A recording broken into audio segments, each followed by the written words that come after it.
Hey there, today I want to talk to you about my process in developing my personal mission statement. So, over the years, I've been prompted several times to write a personal mission statement, and for whatever reason, just never did it.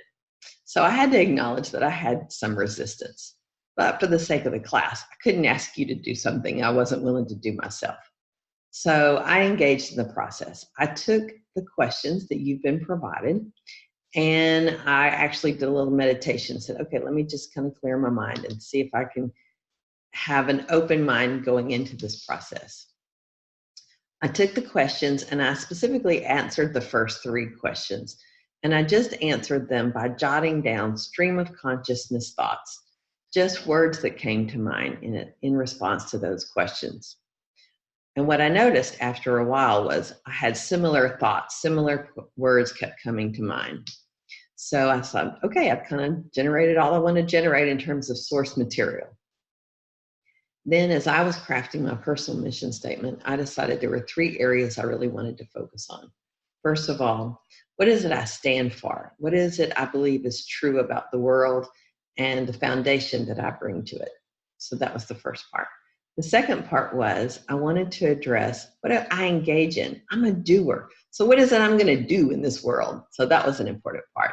And then the last part is, what is it I aspire to? What is it I want to seek to do in this world so that when I leave it, somebody says, oh, she contributed and this is what she did that was of value. So those were the three areas that I wanted to work on.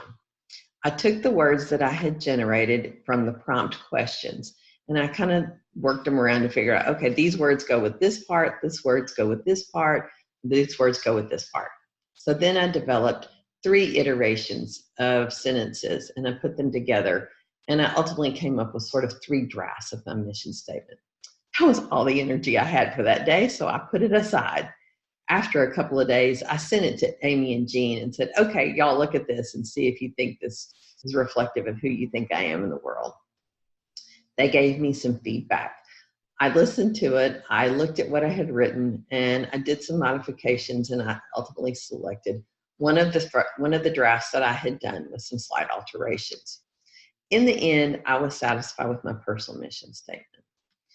Now, I will say that I looked back at it and I said, okay, is this really who I am? And this can be a guide for the things that I choose to do in the world.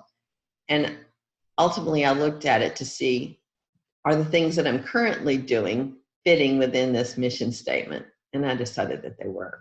So I encourage you, even if you're resistant, to engage in the process. It's valuable, even if only what you get is a confirmation that who you are is who you want to be.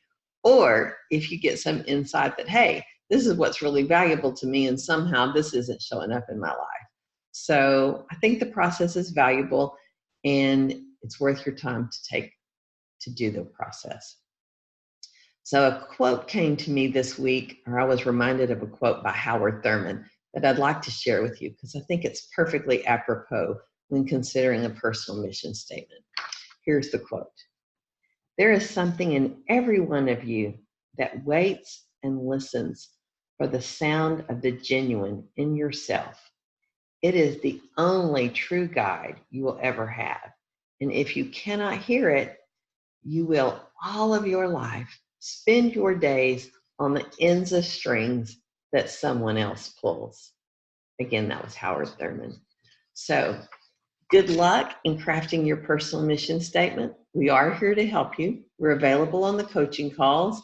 We're available by email. So we look forward to hearing from you and best of luck. Talk to you soon.